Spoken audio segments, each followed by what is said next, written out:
मुस्लिम धर्म का कोई भी कलमा एक आप मैं भूल गई हूँ सर, सॉरी। कोई भी इस समय कोई भी सूरत याद ना। क्या हमारे यहाँ अभी भी ऐसे लोग पाए जाते हैं जो कि सिर्फ नाम के मुसलमान हैं, जिन्हें कलमा भी नहीं आता? पहली दफ़ा उनकी वीडियो देखी, देखते हुए मुझे ये एहसास हुआ उनका जो लबो लहजा था वो ना तो पाकिस्तानी महसूस होता था और ना ही उसमें उर्दू का कोई अंसर नुमाया था। इसी बात की चिंता थी कि पता नहीं पापा कब निकलेंगे, तो हमने पुलिस वाले से भी रिक्वेस्ट करी कि हमारा बहुत सारा सामान। वहाँ का एक्सेंट, उनका लबो लहजा और इतनी शफाफ हिंदी कैसे बोल सकती हैं? एक खातून तने तनहा अपने बच्चों के साथ किस तरह से बॉर्डर उन्होंने पार किया। सबसे पहले तो बिल्कुल आपकी बात बजा है कि इतनी आसानी से बॉर्डर क्रॉस करना और इतनी आसानी से खरीफ मुल्क में चले जाना बजाते खुद एक इंतहाई मशकूक बात है कि कैसे मुमकिन हुआ। और मुझे कहना पड़ेगा कि कुछ तो है जिसकी पर्दादारी है। और उसके साथ साथ जैसे कि हमें पता है कि 1 साल पुराना मामला है, हालिया दिनों में जैसे सोशल मीडिया पे वायरल हुआ तो इस पे बहुत सारी हलकों की जानिब से बातचीत हुई। तो यहाँ पर सबसे पहला सवाल जो कि इंडियन मीडिया भी मेरे ख्याल से जिस किस्म की लाइट में इसको पेश करने की कोशिश कर रहा है, उससे हट के हमें देखना चाहिए कि इतनी सख्त सिक्योरिटी और सारे प्रोटोकॉल्स को पार करते हुए खातून तने तनहा अपने बच्चों के साथ किस तरह से बॉर्डर उन्होंने पार किया और वो एक दुश्मन देश पहुंच गई। इस पे बहुत बड़े सवालात खड़े करता है। हमारी सिक्योरिटी पे भी, पूरे मामले पे एक बड़ा सवाल खड़ा होता है कि खातून किस तरह से पहुंची हैं वहां पर। अगर हम इस मामले के बाकी पहलुओं से नजर हटाकर सिर्फ इस चीज पे बात करें कि उन बच्चों का क्या होगा, तो बिल्कुल ये एक अलग बहस है। और अगर मैं एक नफ्सियातदान होने के तौर पर इस पे बात करूं तो इंतहाई नेगेटिव इम्पैक्ट इन बच्चों पर होगा। इनके लिए बड़ा ट्रोमैटिक एक्सपीरियंस है, क्योंकि जो एक बच्चा है वो कॉन्सेंट देने की एज में नहीं है, और जबकि वो कॉन्सेंट नहीं दे रहा, ना तो डेफिनेटली वो अपनी माँ को रोक सकता है, ना बाप से इल्तिजा कर सकता है, माँ लेकर चली गई है। तो ये जो नेगेटिव इम्पैक्ट होगा उस पर सारी ज़िंदगी उसके साथ रहेगा। और बिल्कुल ये भी ऐन मुमकिन है कि वो बच्चा मुस्तकबिल में जाकर मुख्तलिफ किस्म के नफ्सियाती अवारिस का शिकार हो जाए। तो यहाँ पर बहुत ज़रूरी है कि जो भी रेलिवेंट लोग हैं वो इंटरवीन करें, उन बच्चों का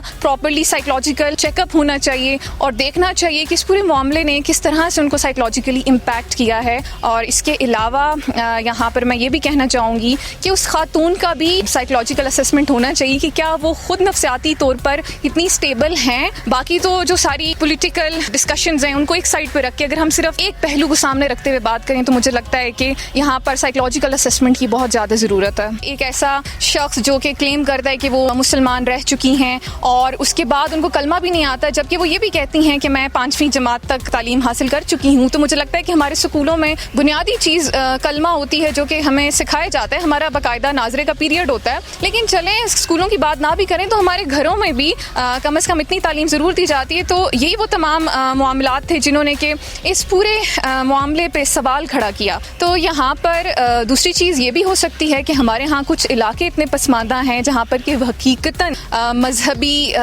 शहूर इतना ज़्यादा नहीं है। तो ये भी एक हमें पहलू को मद्देनज़र रखना चाहिए कि ऐन मुमकिन है वो किसी ऐसे इलाके से वाबस्ता हों जहाँ पर कि मजहबी शहूर अभी इतना ज़्यादा नहीं है। तो यहाँ पर हमारे लिए ये भी लम्हा फ़िक्रिया है कि क्या हमारे यहाँ अभी भी ऐसे लोग पाए जाते हैं जो कि सिर्फ नाम के मुसलमान हैं, जिन्हें कलमा भी नहीं आता और वो इस्लाम के जो बुनियादी शहार हैं उनसे भी वाकिफ़ नहीं हैं। बल्कि जब मैंने पहली दफ़ा उनकी वीडियो देखी तो मैं पूरे मामले से लाइल्म थी। सिर्फ उनकी वीडियो देखते हुए मुझे ये एहसास हुआ कि जो खातून क्लेम कर रही हैं कि वो पाकिस्तान से हैं, वो मुस्लिम हैं, और उनका जो लबो लहजा था वो ना तो पाकिस्तानी महसूस होता था और ना ही उसमें उर्दू का कोई अंसर नुमाया था। तो ये चीज़ वाकई इंतहाई मेरे लिए एक हैरत कुन थी कि कैसे एक ऐसी खातून, चलें वो इंडिया तो चली गई, लेकिन वहाँ का एक्सेंट, उनका लबो लहजा और इतनी शफाफ हिंदी कैसे बोल सकती हैं।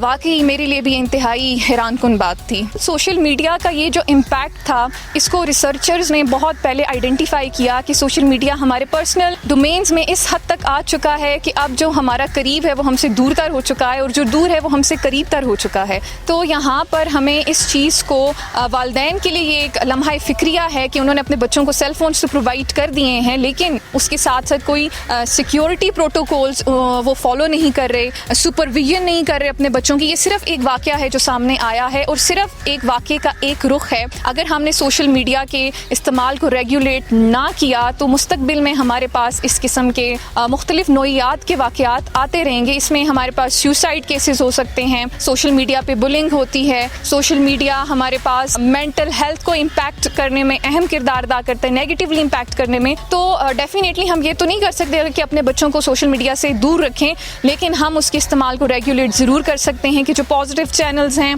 जो एजुटेनमेंट की बात करते हैं, हम अपने बच्चों को उनसे मुंसलिक करें। और ऐसी तमाम चीज़ें जैसे कि पबजी गेम का बड़ा जिक्र चला इस पूरे मामले में, तो इस एक्स्ट्रा मैरिटल अफेयर्स के अलावा भी पबजी के बहुत नेगेटिव इम्पैक्ट हैं। वो वायलेंट वीडियो गेमिंग एक्सपोजर आपको प्रोवाइड करती है, जो कि आपके अंदर एग्रेशन ला सकता है, मॉरल डिसंगेजमेंट ला सकता है। तो हमें सोशल मीडिया पे के इस्तेमाल को रेगुलेट करने के लिए मुझे लगता है कि हुकूमती सतह पर भी इक़दामात करने चाहिए कि हमारा नौजवान, ऑल्दो हमने उसको एक चीज़ प्रोवाइड कर दी है, लेकिन उसको हम साथ साथ रेगुलेट भी करें कि उसने उस चीज़ का इस्तेमाल किस तरह से करना है।